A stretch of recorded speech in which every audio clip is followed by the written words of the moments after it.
All right, everybody.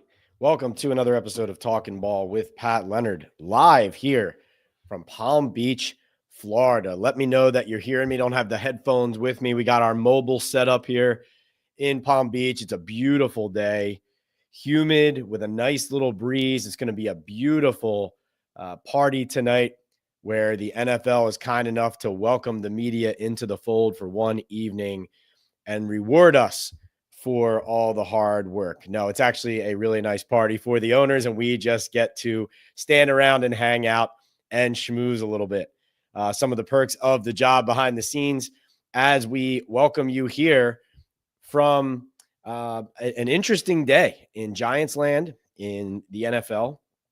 And when you look at what the Giants are doing, from Joe Schoen's press conference that he had with us today off camera for about 20 minutes inside the Breakers Hotel at Palm Beach, where the NFL owners are meeting, where the competition committee is meeting. You've heard a lot of conversations about the tush push and deliberations about whether the Eagles' signature play should be banned. A lot of conversations, a lot of fun, deliberations and interviews happening. This morning we had the AFC coaches breakfast. I actually spent a lot of time at a table with Indianapolis Colts head coach Shane Steichen, listening to him about his plans for Daniel Jones, because I feel like that's an interesting concurrent storyline to the Giants situation at quarterback with Russell Wilson and Jameis Winston. Is Daniel Jones now trying to become essentially this year's version of Sam Darnold, right? Try to get your career revitalized and resurrected by going to a favorable, likely starting job with an offensive head coach who calls the plays and can maybe unlock some things that you haven't in previous years. But a primary reason that I'm doing this Talking Ball live with Pat Leonard here now, 5 p.m. Eastern here on Monday, March 31st, is to answer your questions. I have plenty of opinions about what Joe Schoen said, what he didn't say, about John Mara not speaking, about notes from players to Travis Hunter, to Shedeur Sanders, to Russell Wilson, Jameis Winston, Daniel Jones, the number 3 overall pick, Evan Neal, John Runyon Jr., if I mentioned him already, you name it. But I want to answer those in question form and really prioritize what you want to know, because I know you diehard Giants fans, those of you who can't get enough information about this team, you're following it minute to minute, and you're curious as we are walking out of that interview room with Joe Schoen. You want to know all the ins and outs of how he's breaking down the roster, what he feels is still unfinished business, and what conclusions can we draw about the build of how the Giants are going to look in 2025 and beyond. And so I feel like having these boots on the ground covering for the New York Daily News, and also here on behalf of the Talking Ball with Pat Leonard podcast here on the Believe Network, I believe I can bring you that insight and information, and I want to bring it straight to you. So thank you, everybody, for being here. Jacob reminds everybody, smack that like and sub button for Pat on your way in. Thank you so much for reminding everybody of that, Jacob. Of course, have to tell you guys and remind you guys about our sponsors here. So our primary sponsor, my bookie, of course, March Madness. Hopefully you've been tailing me in March Madness. I played it going into the Sweet 16, Duke plus 220 to win the national championship. I'm going to stand by that. I don't think anybody is going to beat the Blue Devils as long as they stay healthy. But from the first tip-off to the Final Four, every night promise high-stakes matchups, wild finishes, and big-time betting opportunities with my bookie. My bookie also has a bet and get deal that sweetens the pot. You place a cash bet on March Madness and get a surprise reward, free bets, cash back, bonus chips, whatever you're looking for there. But if you want to boost your bankroll, do it with my bookie. Bet every game, anytime, anywhere. The most player and game props you're going to find anywhere. And here's how you're going to do it. You're going to use the Pat's Picks promo code, and you're going to get a 50% match on your first deposit. So that's $1,000 in your pocket to play with at my bookie if you make a $2,000 deposit on your first check-in. So get to my bookie today and go win with me. If you tailed me during the NFL season, you know that we won money and we won big, picking every game against the spread throughout the season and crushing it in the playoffs all the way through the Super Bowl. That's my bookie. Go there today and use Pat's Picks, the promo code there. Also brought to you by Boom Chaga Mushroom Super Drink, natural extract, loaded with anti-inflammatory, immune-boosting antioxidants and heart-healthy compounds.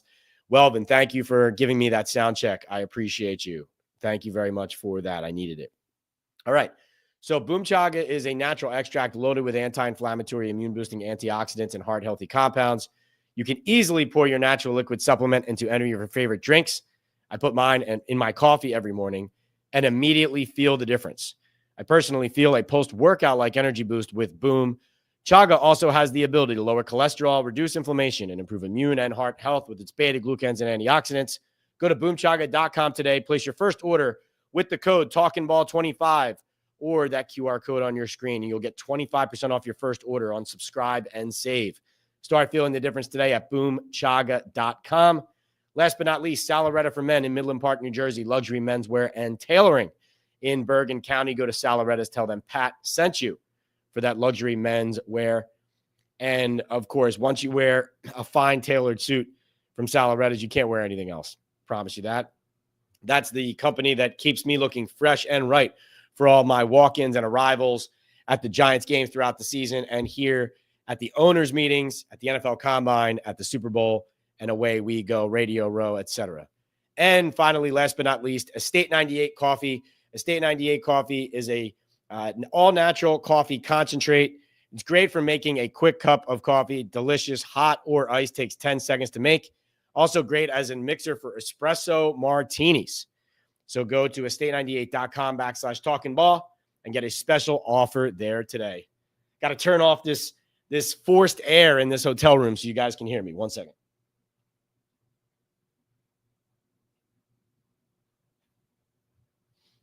All right, we're back.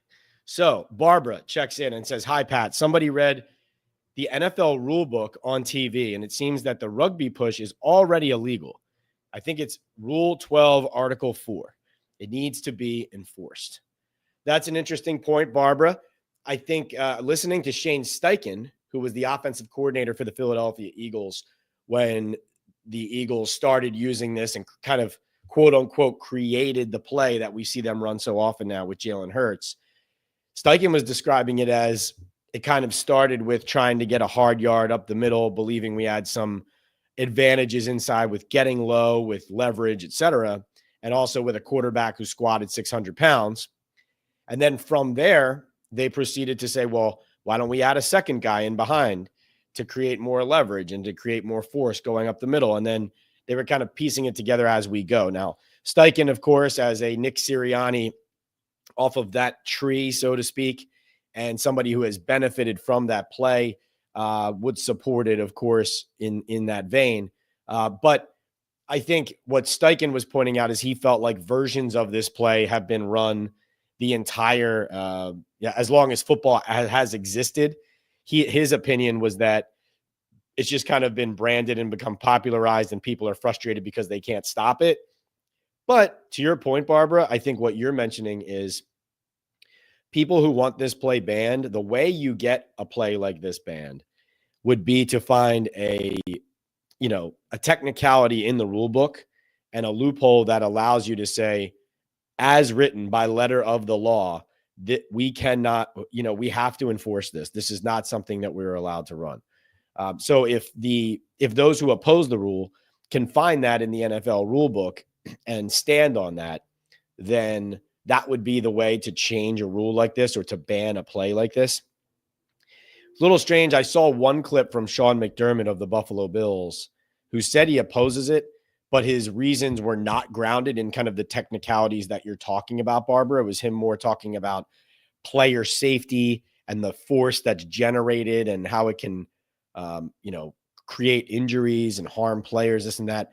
I think that, not that Sean McDermott doesn't care about player safety. I know he does, but I think that's a pretty disingenuous reason to give for a play like that. Like, this is football. Like, football is a contact collision sport. Like, collisions happen.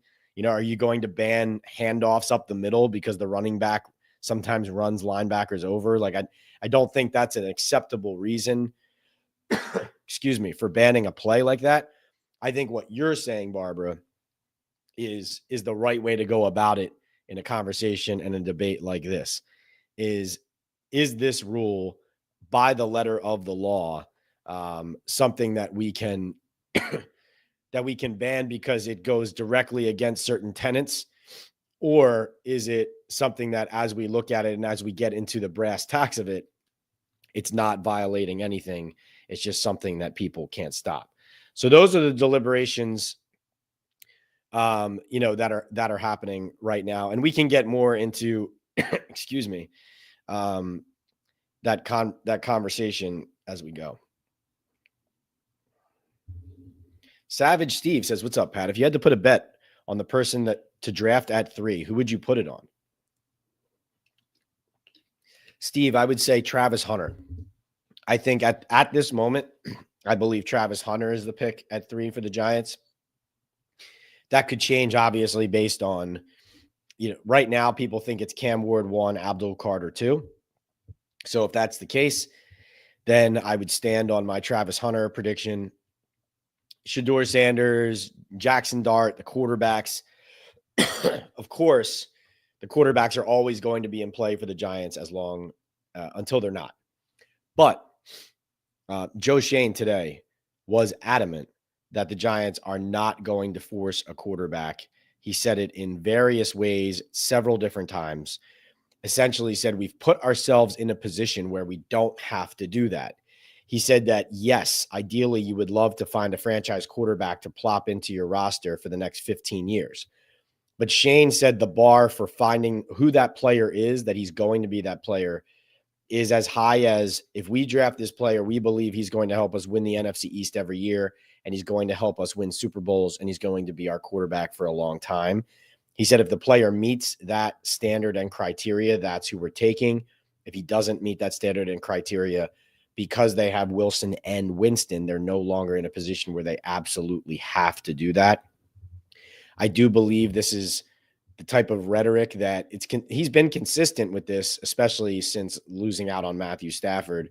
But this has been consistent, or even during the pursuit of Matthew Stafford, frankly, I think that was even an indication that it felt like they would have loved to solve the quarterback position before getting to the NFL draft. This does not mean Shedeur Sanders is not an option at 3, but you're just asking me, how do I parse it?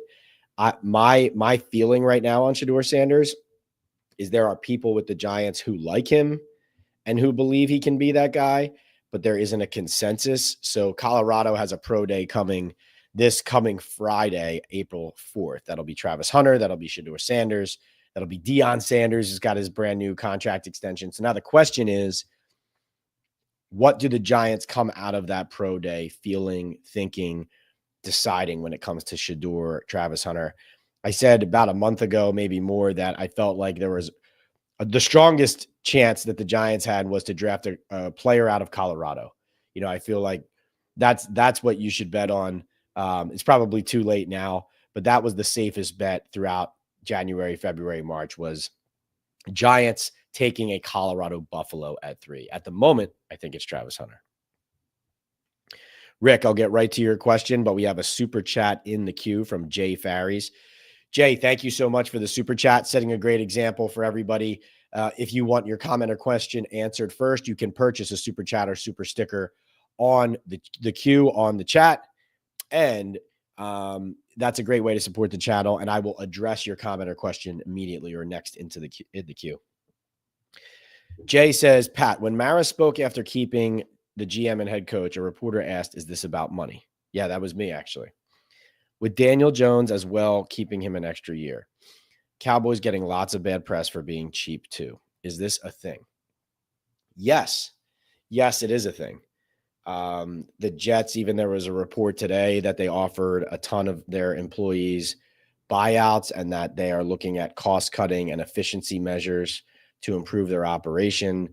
There has been lots of chatter, even going back to look at Jerry Jones' odd way of letting Mike McCarthy kind of drag into that lame duck final season and then moving on to a different coach and to Brian Schottenheimer that is viewed around the league as Jerry Jones doing what John Mara has been mentioned for talking about, which is owners having conversations at these owners meetings. Like I'm sitting here now in Palm Beach, Florida, and in these meetings, one of the things the owners have talked about the last couple of years is how many millions of dollars they each have tied up in coaches and general managers who no longer work for them anymore, right? You think about like the Giants when Joe Judge was the coach, they were paying 3 coaches. They were paying McAdoo, they were paying Shermer, and they were paying Judge. And then when Daboll took over for 1 year, I believe, they were paying Shermer, Judge, Daboll. Then they were paying Judge, Daboll. Now it's just Daboll. So this is a thing that owners have discussed about trying not to, like they all don't want to be spending this extra money. There was, remember there was a feeling too, I know we're deeper out of COVID. But during COVID with obviously kind of the shortfalls and how much money in ticket sales and all that the teams, that cost the teams. There was a feeling coming out of that the teams were going to find a way to try to make some of that money back. I mean, if you look at the way that the NFL salary cap is skyrocketing and the way that the television deals continue to cash in big time, every time they renew, those contracts go up and up for the NFL and for their owners. And then Roger Goodell gets his big new contract. I think, they're all doing just fine, but from a standpoint of the money they were making before and the money they want to continue to make and how they want to see it appreciate. I mean, you think about even the Giants having plans to sell off up to 10% of their stake. That's a way to create a cash windfall for stakeholders, right? You think of the Mara family being a large family. You think of an organization that has fallen on hard times, but also is still worth a lot of money. These financials are issues for these clubs. And yes, you're right. This is a specific talking point that applies to several different organizations right now. Depending on the situation, the organization, people using words like cheap, people using words like cost cutting, like efficiency, all those things, obviously referring to the same thing, which is teams trying not to spend as much money or lose as much money, and maybe in times taking drastic measures for that. Of course, that headline that the Giants were willing to sell up to 10%, a huge one. But also, it also, I would put a bow on that, Jay, by saying it did feel like that applied potentially also to them retaining Daboll and Schoen going into year 4 of 5-year contracts. Adam Schefter was the insider who mentioned during Black Monday that John Mara had said in these meetings, had been one of the proponents of, we have to stop paying multiple people. And so now I asked John if that was a factor. He said no, and that never has been with these types of decisions, that it never will be. So that was his answer. But hope that answers your question. And thank you for the super chat. Rick Bowman says, what do you make of John Mara not meeting with the press? Well, Rick, I'll tell you my answer. I want to know what you think too. Tell me what you think. Like in the queue, I'll go find it right now as I'm talking to down below, but I want to see it.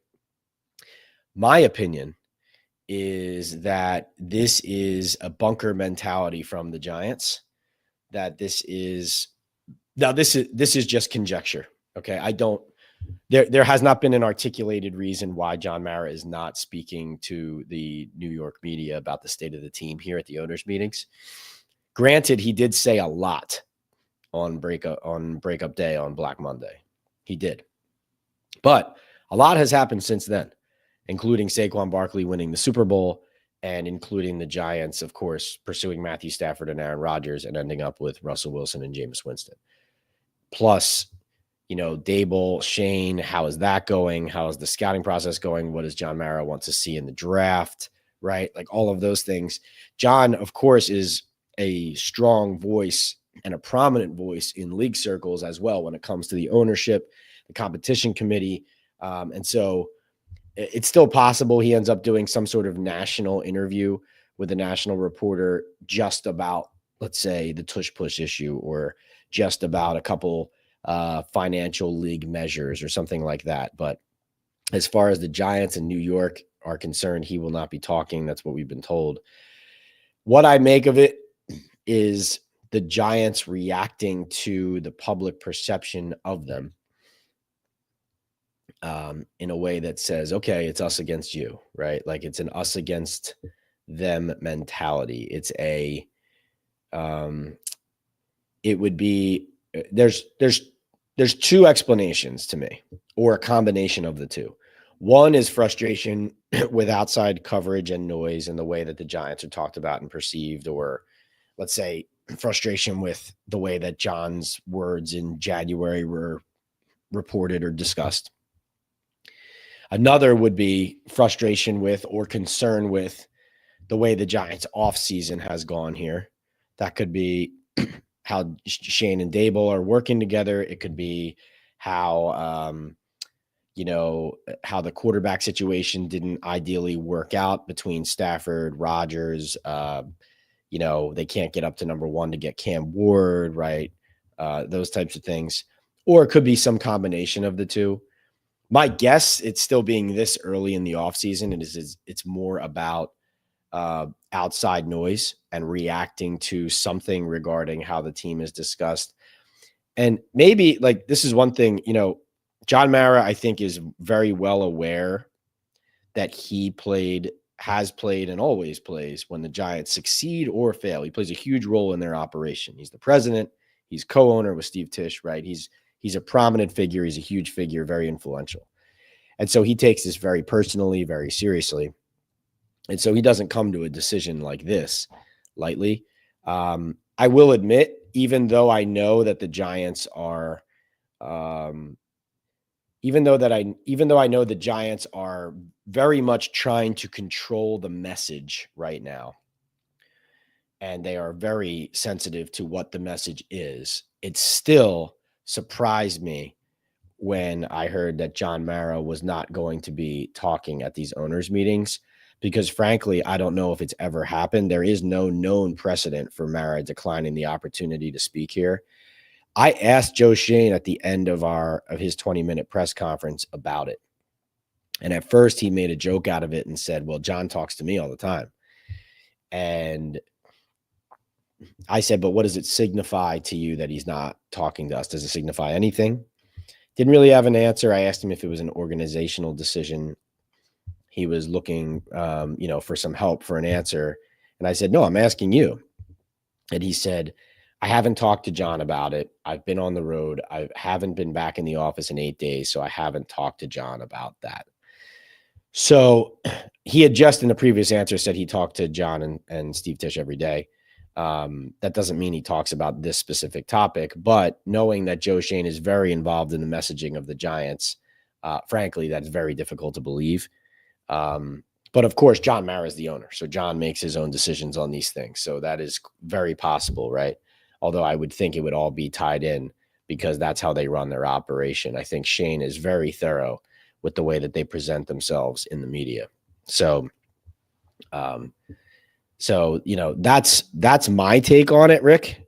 Let's see. Your opinion on it was, I think he overspoke after the season and he will settle for progress, which is what he always says. And he didn't want to have to walk back his comments. Interesting theory there, Rick. Right. So you're saying it's possible that John Mara may have felt like, okay, I put myself out on a limb here, putting pressure on everything, but now he realizes what's a more realistic season.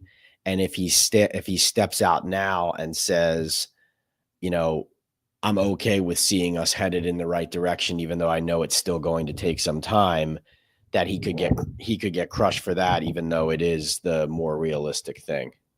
Yeah, that's a fair guess, or a good hypothesis, an informed hypothesis, Rick. I think that's a smart, potentially accurate observation.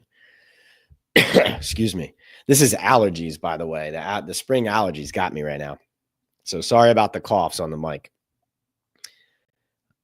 Yeah, Welvin, what's going on? Thanks again for the mic check. Hunter, what's going on? Hunter, we've been going like once a week here, plus some big time guests. I know I guess you're used to the twice a week in season, huh? Yeah, I got to get back to that. I know Joey B is always getting on me for that. Hunter says, Pat, if you get a chance to ask Joe Schoen questions, could you ask what the Giants' plan would be for Travis Hunter or something along the lines of that? Yeah, you know what? I wanted to ask that today, and then we ran out of time. It was held to 20 minutes, which, is a good amount of time, but obviously there's a lot to cover of how the free agent process went, Russell Wilson, Winston, all those things. So I did have that Hunter question on my list today. I just didn't get to it. There were other things that took priority. Shane will talk again right before the draft, and we will ask him then. But I think that's a very important thing to ask about.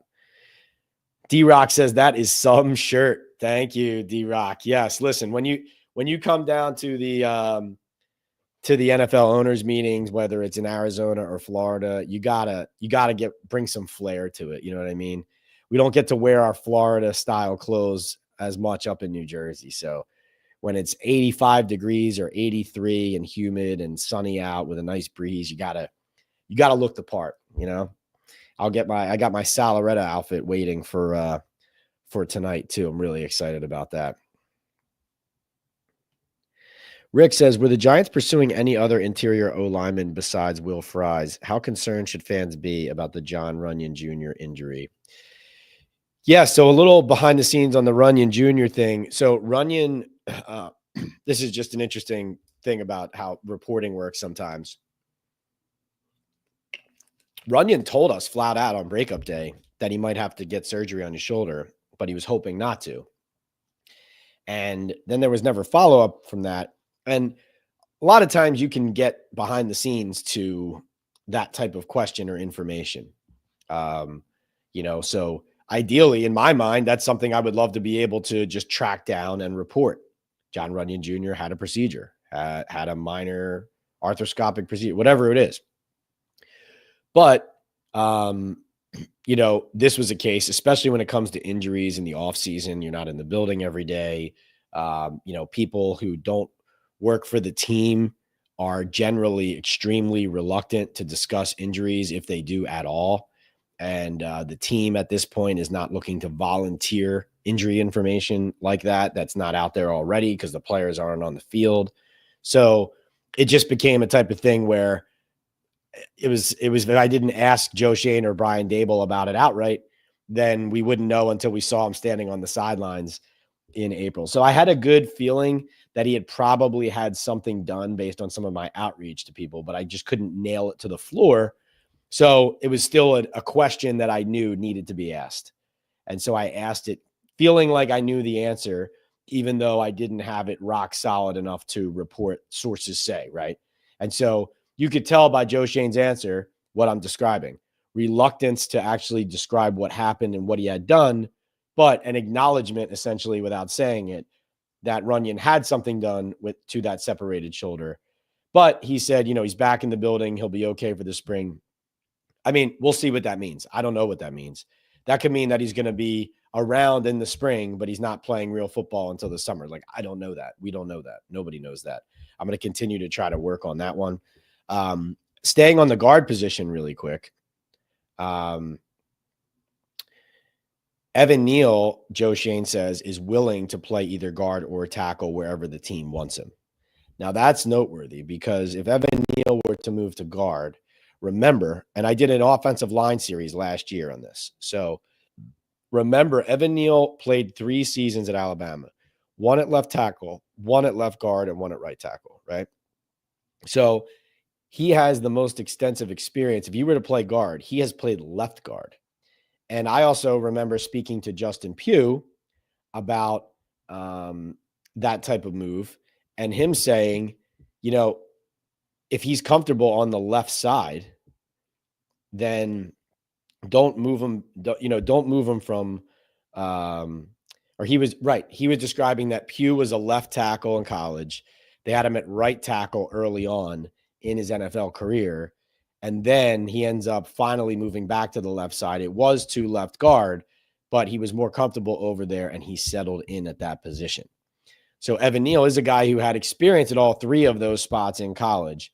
But Pugh's point was, maybe one of the things that can help Evan Neal is getting him to the left side where he played 2 out of 3 years in college. And if you put him at guard, granted, once you get him to guard, you're essentially abandoning the tackle element of his game. But let's face it, that's not going to be where he succeeds in his NFL career at this point, right?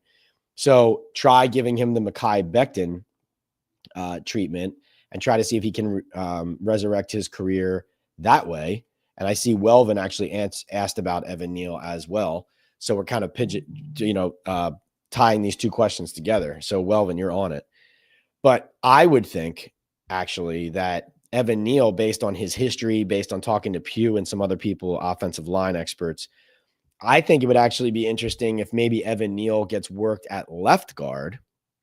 Now, stay with me. If he's at left guard, John Runyon Jr., you remember when he came from the Green Bay Packers to the Giants, he was a right guard with the Packers. And then when he came to the Giants and he were talking about, well, he can play both spots. He has technically all that. He can play left. He can play right. There is a world, though, where their offensive line could be Andrew Thomas left tackle, Evan Neal left guard. The center could be either John Michael Schmitz or Greg Van Roten. The right tackle could be, or the right guard could be John Runyon Jr., and the right tackle could be Jermaine Illuminor. And then you have Jake Kubas in the fold battling interior. You have, Schmitz pushing Van Roten pushing both guards and Schmitz, right? And I think you have to consider that whole full picture.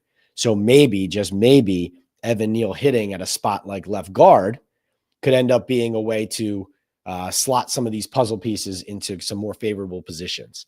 But that's just one scenario that could be created. But it's good news to hear from Joe Schoen's standpoint that Evan Neal is willing to potentially make that move, because I would expect we see him worked inside. And then you saw, obviously, they signed a couple swing tackles. They signed Hudson, Forsyth. Now, who knows if they're going to be good at that spot, but even, the swing tackle spot, they've now invested money in. So that's not Evan Neal's spot anymore, right? Hunter says, love Duke, love Cooper Flag. He's from 20 minutes from me. Oh, cool. Yeah, that's my national champion. I'll stand on that right now. BBU, yes, I do think as of this moment, Travis Hunter would be the pick at 3. Greg says, hey, thanks for the great work. Don't you think we should get our future quarterback in the draft at any cost? Greg, I always say this. I defend, if a team feels like the franchise quarterback is there and available, go get him or take him. But don't, forcing the pick is different. So in other words, even though Daniel Jones didn't work out, Dave Gettleman and the Giants, all that, if a team their evaluation truly shows that a guy is a number 6 overall pick level future franchise quarterback talent, and they are all in on that as being the case, you might disagree with the evaluation, but trying to get the top quarterback that's going to change your franchise, you can't argue with that attempt. Now, you can argue with overdrafting, obviously, a player, right? So, but it's interesting. What is overdrafting a player? Last year, Bo Nix was a guy that a lot of people felt like wasn't going to go anywhere close to where a lot of these other players did, and then he still did, right? Up in that top half of the first round. And it only takes one. That's something that you always have to remember in the NFL. It only takes one. Like, to me, Jackson Dart is probably going to end up being the Bo Nix of this draft, where everyone's expecting him to be a late first, early second round pick, and he might go in the mid-teens on a trade up, right? Something like that, because there's a premium at the position and teams take swings. Now, he, just like some of those other quarterbacks, the Quinn Ewers, the Jalen Milroe, those guys, those players all feel like potential targets for the Giants if they don't take a quarterback at 3. Of course, taking a quarterback at 3, then you're not maybe maneuvering or hunting around the board otherwise. Joe Schoen was really interesting today, though, on this topic. I asked him, we kind of batted it back and forth, but what I was trying to ask him was, do you believe you can find a franchise quarterback in the 2nd or 3rd round? Like, there's precedent for it, obviously, Jalen Hurts, Russell Wilson, et cetera. but counting on it is difficult. So my question for him was basically, do you think you can find your guy there? And Joe was kind of combating with me, was disagreeing with the idea that the guy is there. Like, in other words, he kept saying, what if there isn't a guy? Like, I'm not just going to take a swing at a second round quarterback who I hope can be good, but my evaluation doesn't say is going to be the guy. So Shane was adamant about, I am going to pick a quarterback if I think he's going to be great.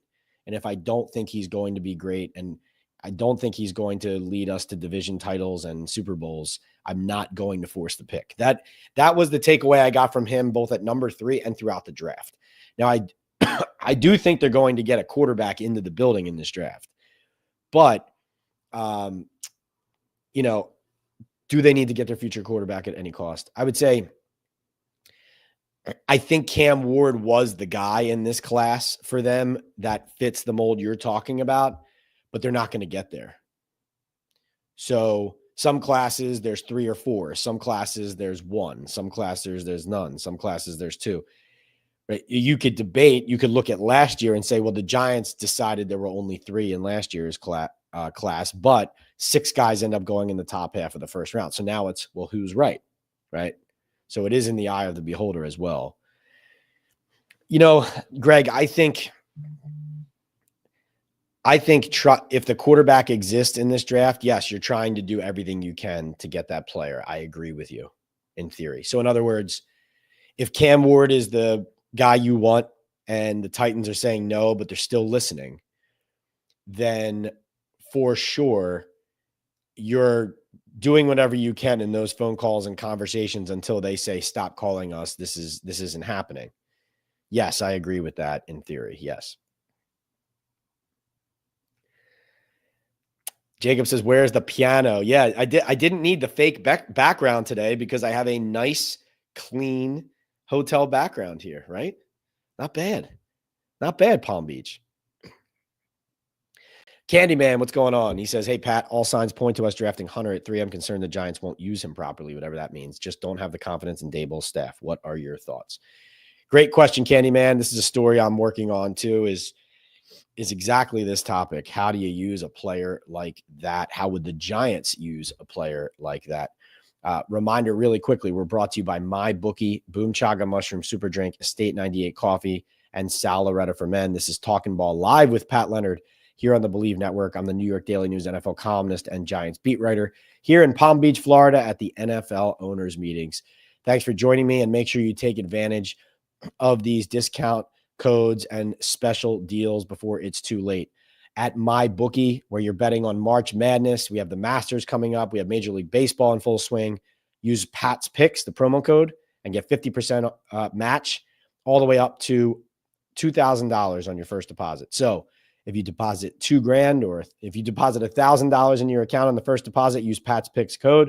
You're going to get an extra $500 to play with in your account.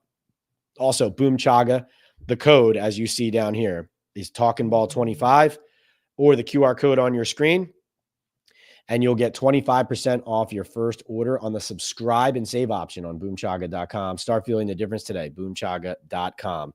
Natural extract loaded with anti-inflammatory, immune-boosting antioxidants and heart-healthy compounds. Also brought to you by Estate 98 Coffee, a natural specialty coffee concentrate, a great espresso martini mixer, great as a hot or iced 10-second delicious coffee. Estate98.com/talkingball. And last but not least, Sal Loretta for Men in Midland Park, New Jersey. They outfit me for Super Bowl Radio Row, for the Giants home and away games, and they will outfit you luxury menswear and tailoring for all of your special events, or even just to look nice. If you like to look good, feel good, play good, as Deion Sanders likes to say, you want to go to Sal Loretta for Men. Bergen County, Midland Park, New Jersey. Tell them I sent you, Pat Leonard. And yeah, those are our sponsors. That's who's bringing you this content here from Palm Beach, Florida. And thank you all. So back to Candyman's question. Candyman wants to know how the Giants would use Travis Hunter, and he says he's concerned they would use him properly. So Candyman, this is one thing that's very interesting to me. Candyman says, how will the Giants use him, and can they use him in the right way? You ask different teams how they feel like Travis Hunter should be used. Some people, generally, the general consensus is you put him you make him a corner, you teach him the defensive schemes, and you make sure he understands the ins and outs of those schemes to be able to help you in a lot of different ways defensively, understand checks at the line, calls, etc.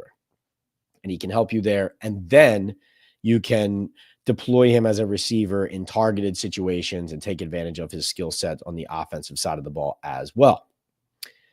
So there are people, though, who feel like he is an elite receiver and a guy that is really difficult to look someone in the eye and say, let's keep this young man off the field. We don't need him right now. Here's the situation I envision. Let's say the Giants take him at 3. Let's say in week 1, Travis Hunter plays on defense and their defense plays pretty well, but they lose a low-scoring game, 17-10, right? Let's say he plays 60 snaps on defense and 20 or 15 on offense.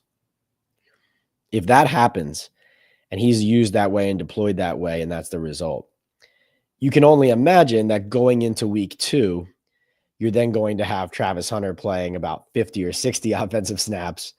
And now what does that mean? That's the question. Does that mean now you're removing him from the defensive rotation and making him a part-time defensive player? Or does that mean that you're leaning into his desire to play full-time both ways and then just substituting him in a smart way on both sides of the ball, right? Because where the Giants are roster-wise, if they draft Travis Hunter, it's going to be, as a fan, you'll be sitting there watching either side of the ball, and if Hunter's not in the game, he is talented enough where you're going to see on the field situations where, oh, he could have helped us there. Oh, what if Hunter had been on the field there?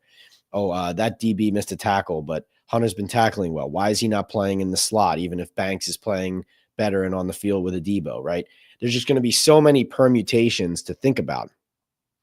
I think it's an exciting opportunity for any team, including the Giants, if they take him, to deploy a unique and talented player.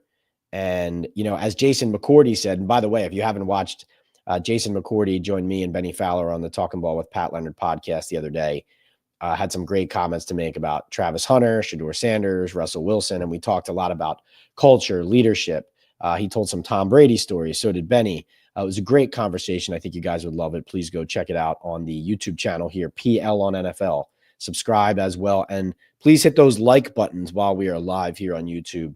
That always helps the engagement. Tells Giants and NFL fans who don't know what we're doing here to come join us, which is obviously why we do this, is for you guys and also for us to have this dialogue. But, it would be an exciting opportunity to have a guy like Travis Hunter. I think you would have to try to give it enough structure that it didn't feel like sand, slipping through your fingers, trying to get a hold of exactly what the plan was week in and week out. But think about it this way. If he's really like a queen on the chessboard and you can move him in every different direction and you can attack teams differently every week because of this player, it might turn from an annoyance or a confusing conundrum into a luxury and the ultimate secret weapon, right? Like that's how I see it. It could run the gamut essentially of outcomes. I think obviously you and I we're all probably thinking the same thing as we have this conversation about Travis Hunter. What's the breaking point of, snaps played, trying to keep him healthy, trying to keep him fresh? As I talk this out with you, Candyman, I'm actually envisioning them finding ways to have him play both sides of the ball out of the gate, but then taking him out on certain downs, using him on key downs, red zone, third downs, and then just finding snaps here or there to remove him, give him a breather. That could also be it. Because, like I said, they have holes on both sides of the ball. And you think about, they have not addressed their offense in any meaningful way yet. I mean, they have new quarterbacks, but that hasn't made a huge ripple either. So what is the huge ripple they're going to make on an offense that finished 31st in the league in scoring last year? It's hard to imagine at this point, if they're not going quarterback, that Hunter's not going to be that guy added to that mix, and that he's not going to factor in some way into the offense as a receiver in a significant way.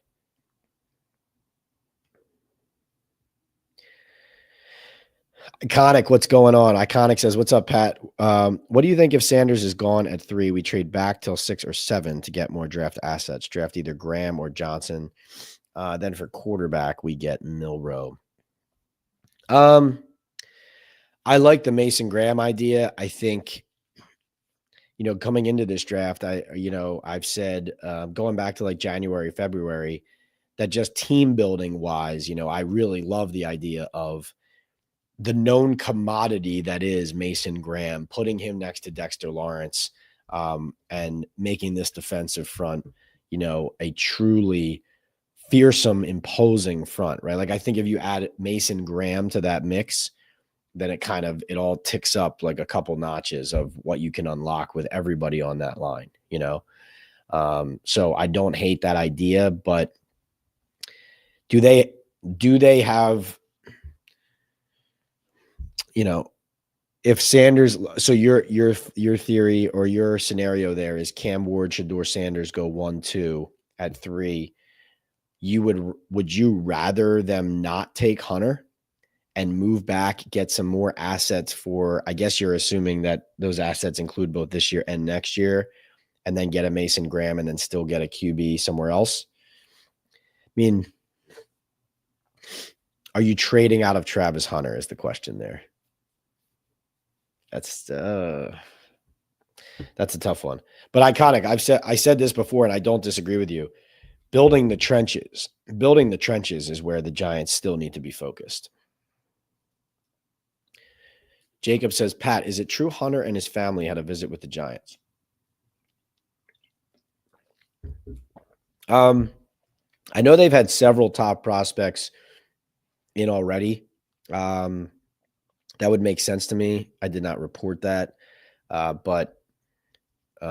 yeah, I don't know that for sure sitting here right now.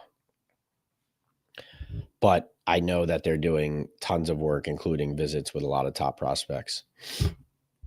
And, they would have to have Hunter visit. I mean, how could you not? Kyler says, where would Hunter fit? You paid Slayton and they love Robinson. Are they going to give up on Banks or bench Phillips? Carter or Graham is the pick. So Kyler, interesting. Kyler likes the defensive front pick as well. Interesting. Well, Kyler, I would say, I think the easy answer there is you're taking Wan'Dale Robinson off the field more often, and your top 3 is Malik Neighbors, Travis Hunter, Darius Slayton. And then your number 4 rotation, if you're, is a combination of Hyatt's deeper threat and Wan'Dale's underneath work. You're also starting to deploy now Wan'Dale Robinson more as the specialist, I think he is, rather than your every down slot. That would be my opinion. I don't think Wan'Dale, as much as he does have skill and talent, I don't think Wan'Dale is a slot receiver who elevates the offense enough the way that Dable's offense is run. So I think there's a more obvious need in that position than maybe you believe. But I, again, do not disagree with – and then at corner, I think, Kyler, I think that I know they drafted him in the first round, Banks, but my feelings, having conversations with people this offseason about Banks is it's kind of like they're hoping to get the Deonte Banks that they got in his rookie year or something like that. But at this point right now, based on what you saw on the field last year and the issues you saw, especially the lack of like effort at times, it's hard to write that guy's name in on the depth chart and say, we can count on this. This is exactly what we know we're getting. Not the same player or person, but like the Colts with Anthony Richardson, for example, a guy who walked off the field on his teammates, said he was tired. Kind of so young, he doesn't know what he doesn't know, erratic player, highs and lows. What Shane Steichen was saying, they're looking to get from Daniel Jones or from the quarterback competition, whether it's Richardson showing it or the other quarterback, is just a level of consistency. And he didn't use the word reliability, but that's what he's talking about. It's like, hey, when we put you on the field, do we know what we're getting? Do we have a baseline of understanding of knowing what we're getting, right? And so I think Banks would need to be able to convince them that he's definitely going to be a certain level player. But, there's no time to do that now. They'll have to have made that judgment. I think that their corner room is thin enough, especially with the uncertainty on Banks, where they have that need as well. And then also having Riches at corner, like if you take Hunter and he makes both your corner room and your wide receiver room deep, because not only is he playing well, but then it's pushing guys like Banks and Hyatt and Robinson, then that's a good thing. Let's see. Simeon says, do you think the Tisch family will buy Maris 10%? No, I don't. Greg says, does the press really believe Joe Schoen is going to tell you the truth about his draft plans? I don't think Joe lies about the draft. I think Joe Schoen actually is I think he's honest about where he stands on the draft, and when we ask him those types of things about his plans. And I mean, let's just face it, he's been extremely consistent pushing this message that we don't have to take a quarterback if we don't think the guy's there. Now they still might, right? They still might decide, hey, Shador's the guy, we're taking him. But he has been very consistent in that message. I will see if he's misleading people or not. But I'll say this, Joe Schoen so far as Giants general manager through several years, like you could accuse him of, a lot of things, but one thing he does not do, like if you ask him a question about, the draft or the team build, he'll give you a straight answer on this stuff. Like I don't think he's playing like a 3D chess on planting a seed in your mind. So you're going to think this, but he's really thinking this. He never comes across like that in that regard. There are other topics that I think that he does some wordplay with, but not that one. Hunter says, it strikes me as cowardly and afraid to face the music, and Mara has no faith in the product coming up. Yeah, that's possible. John says Mara is a laughing stock. No Mets says, what's up, Pat? What's going on, No Mets? Good to see you. Hunter Keller wants Hunter. Yeah, you'd love that Giants jersey with Hunter on the back there. BBU says, when Mara mentioned the priority was to find the quarterback of the future, how does this regime sell Russ and Jameis and a day two quarterback?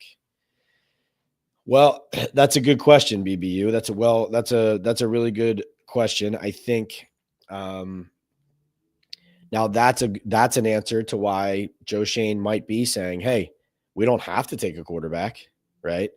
Because maybe internally, that's the conversation happening right now. It's the decision and the deliberation over, do we take one versus do we not? Do we take one if it's forcing it a little bit because we need a franchise QB in the building or not? This also sounds like it kind of complements my ideas from talking to people around the league that there is some love for Shador in the Giants building, but is there a consensus, and is the organization going to buy in and draft him? Jason McCourty, in my interview with Benny Fowler and I talking to Jason McCourty, the NFL vet, 13-year vet, Super Bowl champ, great analyst for ESPN and CBS now. He put it in a hypothetical situation. McCourty said, you might be Joe Schoen saying, hey, let's take the best player here, but then you might have your owner saying, we need a quarterback in the building, we're drafting Shador, right? Like those are the types of conversations and deliberations that happen this time of year. And sometimes the person who signs the checks ends up winning out. So this is not a resolved discussion or situation yet either, to your point, BBU. I think that's a really good question. Thank you. Simeon says, how embarrassed or disappointed was Mara by the team's record during the 100th anniversary season? Oh, extremely. Well, that led to all of his comments after the season, Simeon, regarding just basically acknowledging that the team was not much better at all roster-wise than it has been, and lamenting their lack of progress, and really kind of putting the screws to the defense and also to Brian Daboll was more complimentary of Joe Schoen, even though he criticized some of the things Schoen has created with regards to the roster. He said that he liked Joe Schoen's process. So he put some pressure on the regime, but it did feel like he was putting more pressure on the coach than the general manager. We'll see if that comes to pass. Simeon says, in the past, Neal said he was only playing tackle. I guess the hamburger grill has given him a change of heart. Let's see. Jay Farry says, decent guards making $20 million now. I don't see why he would have a problem with it. It's his best chance of being a good NFL player. I agree. Duncan says, you might have already covered this, but if you were in Joe Schoen's shoes, would you lean Sanders or whichever blue chipper is left if Sanders is available? I'll say this, Duncan. And again, apologies for the coughs. Allergies are killing me right now. So I was standing there for Shedeur Sanders' press conference at the Combine. And I didn't write a piece on it yet. I didn't write anything that day about it. I just kind of internalized it, watched, listened.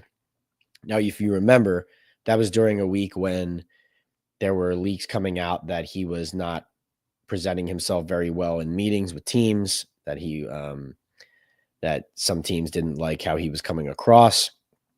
And he was reacting to those comments and out of, I think, some frustration and, standing on business, essentially, like staying confident in himself. And if you remember later, Deion Sanders said basically there was a team leaking false information about him and they knew which one it was. So that's the backdrop of he had a reason to have his back up and be motivated to acquit himself.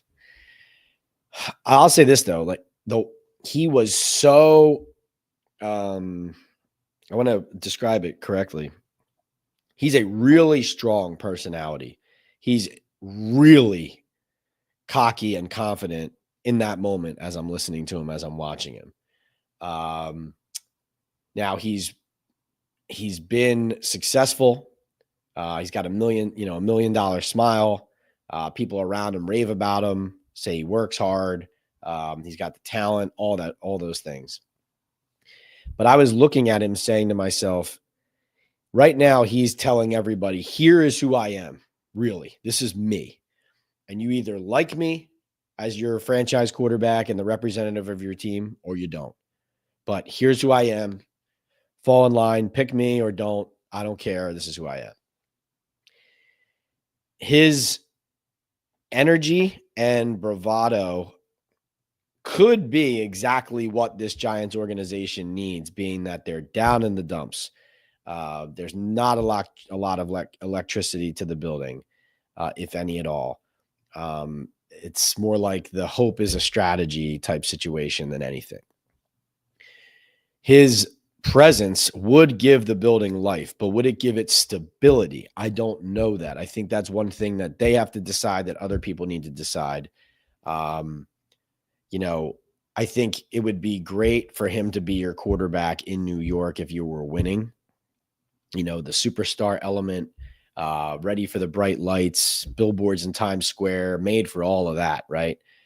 I think that where the Giants are now, do they feel like Shedeur could live in the mud with them for a year or two and dig his way out alongside of Malik Neighbors and Dexter Lawrence and company? I'm not saying he can't.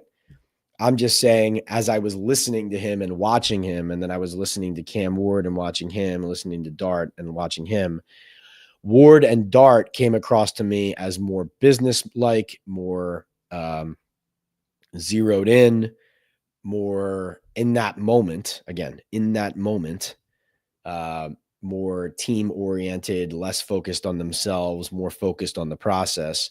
And Sanders seemed like a show of one. It was almost like somebody who, like I could see him starring in a movie tomorrow, but he's obviously auditioning to be a franchise quarterback. So these are just my honest reactions to that one moment. Again, like I said, none of this is necessarily bad. The Giants lack leadership in a large way. And what they need is a confident young man with pedigree, with NFL blood in his veins, who is going to come in, who's going to bounce back even from the bad stuff, who's going to, believe in himself, whether he has 400 yards passing or 150 and 2 interceptions. That might be exactly what the doctor ordered for the Giants. So I'm just saying he seems like a polarizing figure. And so all of that is to say, Duncan, what would I do? If the player I evaluated there showed me that he was a star, I would take him.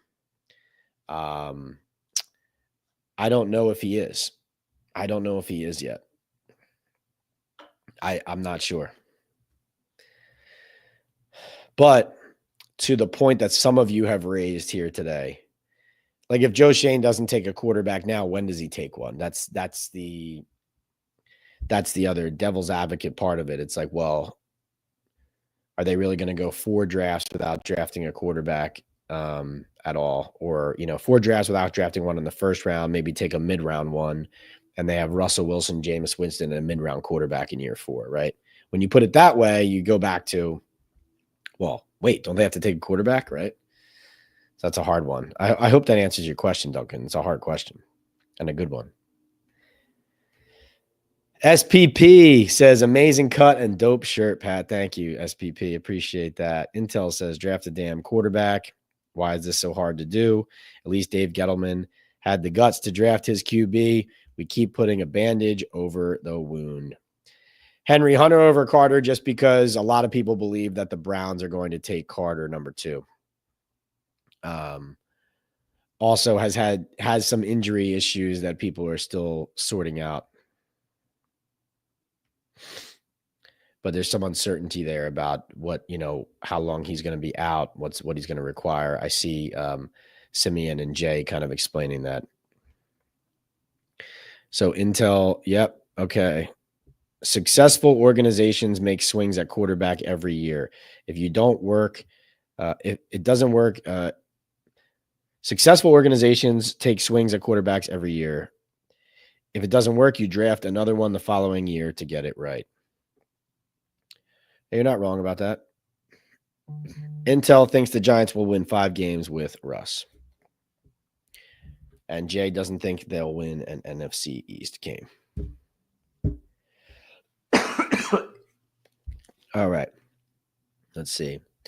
Timothy says, do you think the Giants have done enough to fix the leaky run defense? If you don't believe so, what other moves would you like to see them make? Timothy, I think that I would like to see them add at least one more interior defensive lineman in the draft. I would probably guess that they would draft a player fairly high in the interior D-line. When I say fairly high, I say maybe with one of those top 4 picks in the top 3 rounds. I would love to see that if those players existed. Not a strong class on the interior though, which is a concern, but maybe you throw bodies at it from a standpoint of early draft and late.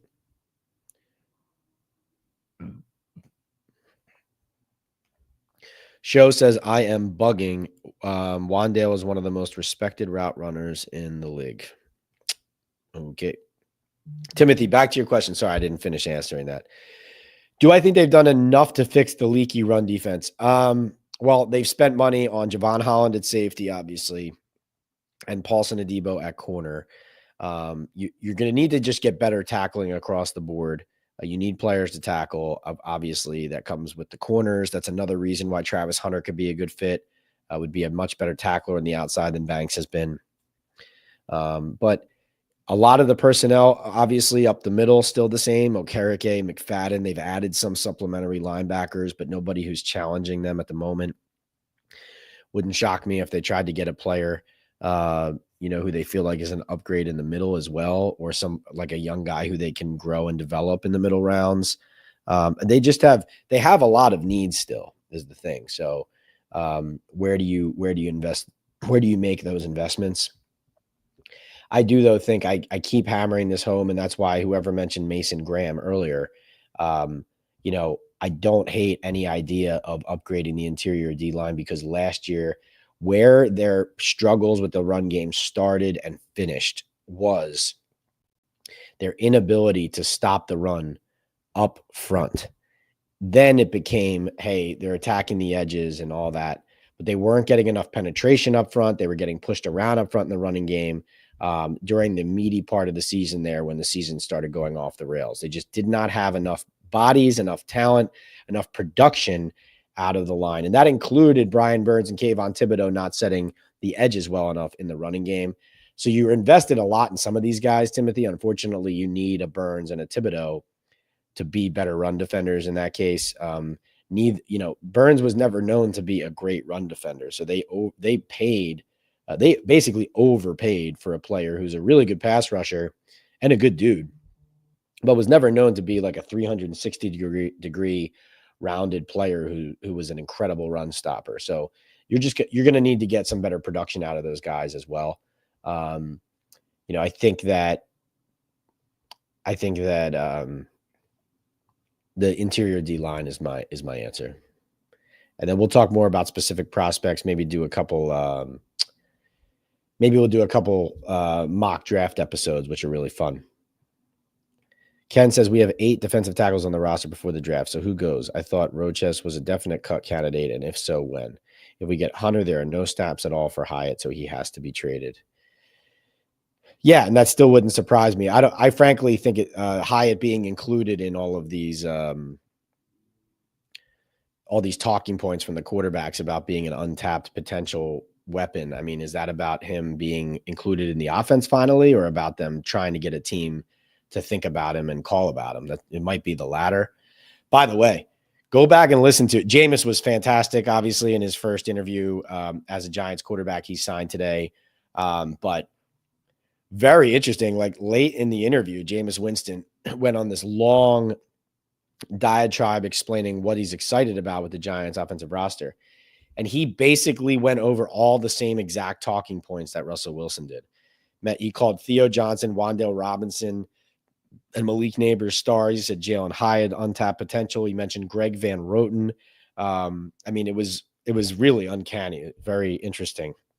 Definitely a huge effort to streamline the message, and also to heavily and publicly and loudly promote a lot of the Giants draft picks who have not panned out yet to be big time players. Obviously, you need to unlock those players, though.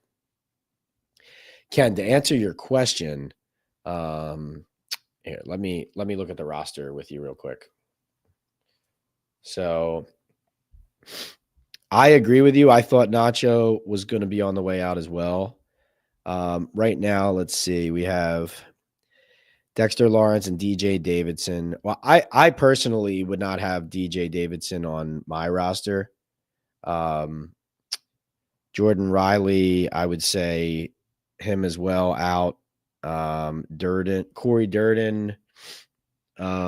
Not sure what you're going to get from him, but then you have, Roy Robinson Harris and Jeremiah Ledbetter obviously brought in to contribute. Casey Rogers is in there. I mean, this is just my opinion. I think you have Dex, you have Robertson Harris, and you have Ledbetter. Those are guys you've invested in there. Everybody else there, I know Davidson's a 5th round pick, but everyone else there is either expendable or, cheap, so that getting rid of them or not following through would not be a costly move. Like, they're replaceable guys. That's nose tackle, D tackle. You also have Nacho, Elijah Chapman, Garcia, Blacklock. I think Chapman proved to be a guy who has a ceiling. He was an undrafted guy for a reason. He can make plays, but and he was only a rookie, but definitely is more of a rotational backup and can't be leaned on as heavily as they were leaning on him in the past. So if you think about it as, in my opinion, you have Dex, Robertson, Harris, and Ledbetter, and then between Davidson, Chapman, and Nacho, if I were building the team, 2 out of those 3 guys, ideally by the end of this offseason, wouldn't even be in the rotation or on the team. But you don't have that luxury necessarily either. So Jerry says, if Shador is not the man for the Giants, how much does the injury concerns for Carter affect the debate between blue chippers there? What do we know about Carter's injuries? A lot of uncertainty about Carter's injuries and questions about, what would it mean? How long would he be out potentially if diagnoses went certain ways? I honestly have to tell you, Jerry, I don't know exactly where it stands with Carter. I think it's just the multiple injuries where this is the kind of player where you need to get him into your building. You do your own medical workup of him in addition to whatever else you have on him from whether it's a combine, whether it's Penn State Pro Day, whether it's whatever. You do your own private visit, your own medical workup, and each team will end up having its own opinion on that player. Like teams draft players all the time where let's say I went to 5 teams. There might be 2 teams who think that my knee isn't going to hold up great. And I have knee problems, but 3 other teams might see the knee problem and their doctors might come to the conclusion the knee is going to be fine, at least for the next 20 years. So, this is how teams differently judge prospects and why certain teams take injury risk and others don't. I don't have exact information on where Abdul Carter's medical stands. Let's see if I can get you a better answer though. So let's see.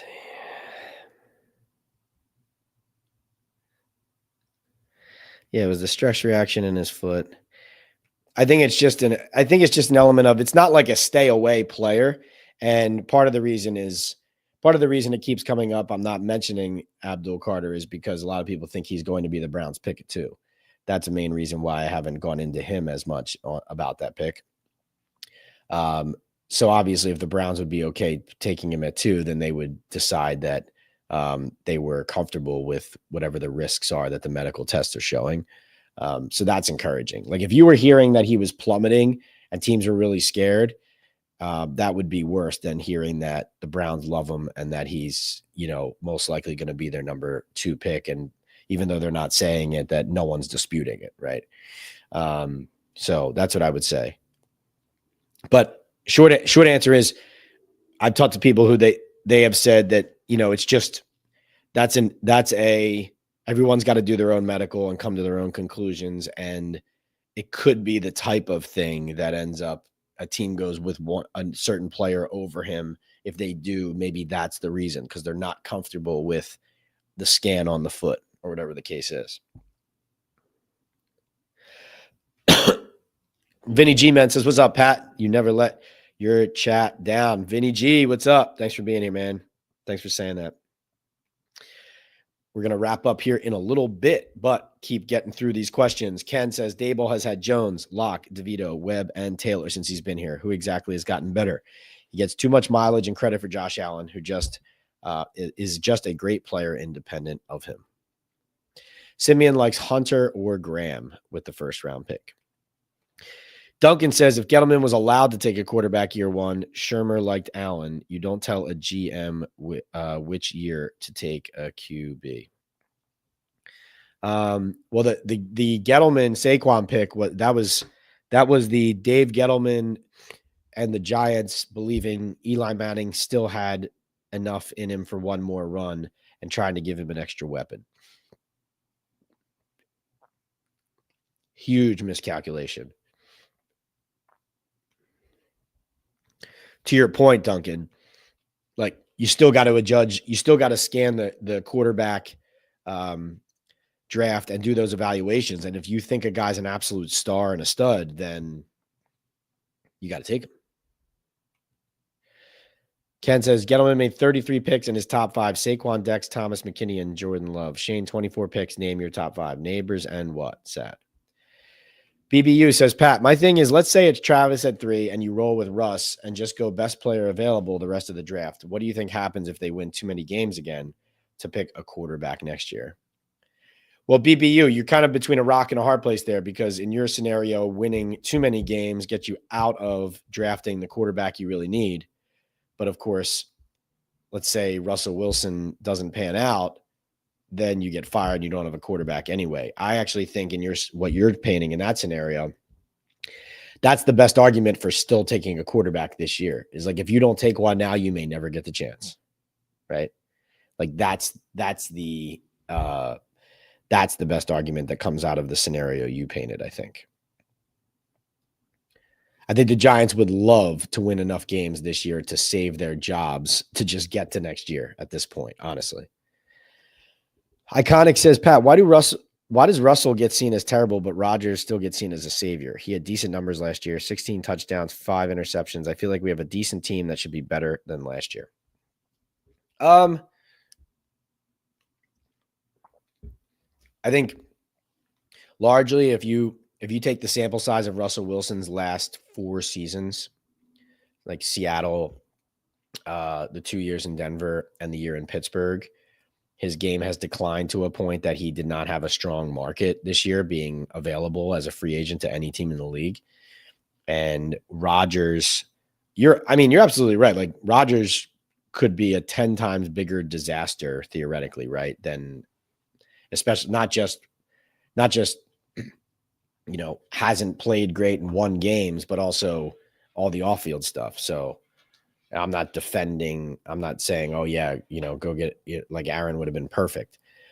But just speaking for the NFL sources, people in the league I trust that I talk to, everyone just still has a higher opinion of Rodgers' ability to throw the football and play the game than Russell Wilson right now.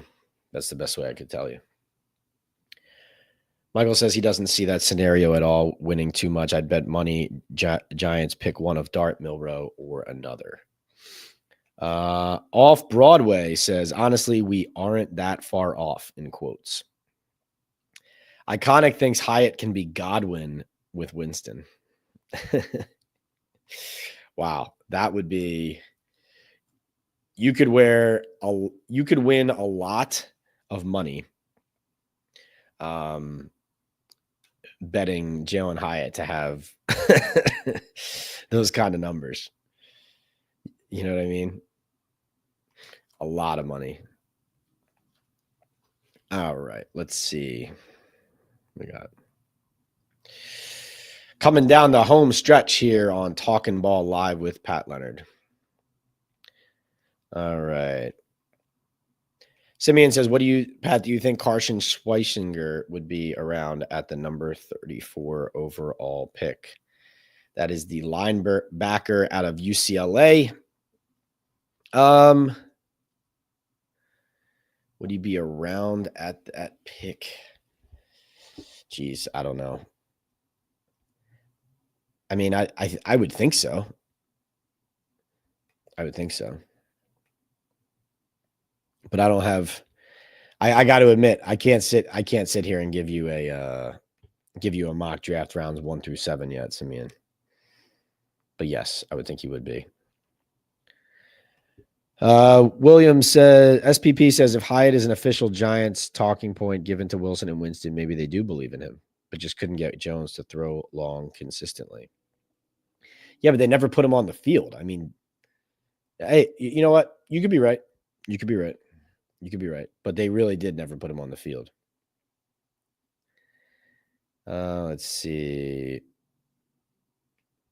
Iconic says he hasn't gotten a real shot, Pat. And when they let him, he has sparked 8 targets for a year. Yeah. Oh, no, for sure. I mean, Hyatt needs opportunities. He did not get enough opportunities last year. And also, like, there's some kind of disconnect with him where it's a little strange because we've watched we have watched games where Jalen Hyatt has played well. And I've also watched plenty of practices when it's, training camps where he's played pretty well and run different kinds of routes. And you see that he can run different kinds of routes. So I don't know what happens in the practices we don't see throughout the season or whatever, but it is mystifying to me. I'm not saying that Hyatt is a perfect player or whatever, but I'm just saying and this is why he got frustrated and called for a trade last season because he, at least from his vantage point, didn't understand. And I know from the football I saw, I felt like Hyatt deserved way more opportunities, especially on an offense that created almost no explosive plays. So yeah, you guys could be right. Hyatt might end up deployed more often. My guess is, listen, this is how it works when you draft a player like this and you consider him an asset, but you're not using him. So the two scenarios here is, yes, you would love for him to work out as a player who produces for you because he's your draft pick. So you want him to be a good player for you. That's the ideal scenario. So if there's any way to unlock him, if there's any way to unlock him as a player on your roster, then that's what you want to do. But if that option's not there, then you pivot to plan B, right? Tim says, hi, Pat. It's been months since I've been able to listen to you live. Keep doing what you're doing. You're a great asset to New York Giants media. We're lucky to have you as a resource for insight and info. Tim, thank you so much for saying that, man. I really appreciate that. I appreciate all of you guys, especially joining me like this. Sometimes these are on short notice, but got a great crowd today. Coming off of Joe Schoen talking at the NFL owners meetings and John Mara not speaking at the NFL owners meetings. This was a great conversation. We're getting deeper into the draft talk. I love it. Thank you so much to Jay Faries and Simeon for the super chats. I really appreciate that, guys, that support. Iconic says, thanks, Pat. You're great. You too, Iconic. You're a great contributor to this chat always. Thank you so much. Reminder to all of you, please support my bookie, Boom Chaga, Estate 98, and Sal Loretta for Men in Midland Park. So this is Talkin' Ball live with Pat Leonard on the Believe Network and on the PL on NFL YouTube channel. If you're not subscribed already, please hit that subscribe button, and it costs you nothing. Hit the like button while we are live here right now, because hitting that like button really helps to drive, basically pushes to the YouTube algorithm, all those Giants and NFL fans out there that we're here, we're doing this, we're going to keep doing it, that we're building this community. It's grown immensely thanks to all of you, and it's going to continue. So thank you so much for that. But reminder quickly, my bookie, you're going to want to play those March Madness bets there. Like I said, Duke to win it all. That's the play. I know Auburn looks good as well, but I'm loving Duke right now. We'll have more coming, but what you're going to want to do is go to March Madness, mybookie.ag, use the Pat's Picks promo code and give it a 50% match on your first deposit all the way up to $2,000. If you want to bet any game, anytime, anywhere, go to MyBookie today. Also, Boom Chaga Mushroom Super Drink. You see it right here on your screen. Talkin' Ball 25 or the QR code gets you 25% off your first order on the subscribe and save option. Boom Chaga is a natural extract loaded with anti-inflammatory, immune-boosting antioxidants and heart-healthy compounds.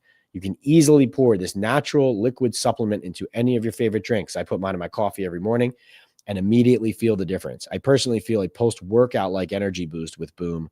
Chaga also has the ability to lower cholesterol, reduce inflammation, and improve immune and heart health with its beta-glucans and antioxidants. Again, boomchaga.com. Start feeling the difference today with that Talkin' Ball 25 code or the QR code. Last but not least, Sal Loretta for Men in Midland Park, New Jersey, luxury menswear and tailoring. Go there, tell them Pat sent you for the finest luxury menswear and tailoring in Bergen County, in New Jersey, in the tri-state area. Going to want to go to Sal Loretta for Men. And Estate 98 Coffee. Estate 98 Coffee is a natural specialty coffee concentrate. It takes 10 seconds to make a delicious hot or iced coffee. It's great as a mixer for espresso martinis as well. Go to estate98.com/Talkin' Ball today for an exclusive order. Thank you so much, all of you, for being here. Simeon says, thanks, Pat. Always enjoy the show. Hunter says, thanks, Pat. Enjoy your get-together thing tonight. Yep. Off to the media and owners party on the lawn at the beautiful Breakers in Palm Beach here in sunny Florida. It's basically on the same lawn that Eli Manning was playing steady quarterback on today, throwing touchdown passes to about a group of 15 kids having a ball in retirement. This has been Pat Leonard from the New York Daily News and the Talking Ball with Pat Leonard podcast saying so long from sunny Florida. Thank you for joining, guys.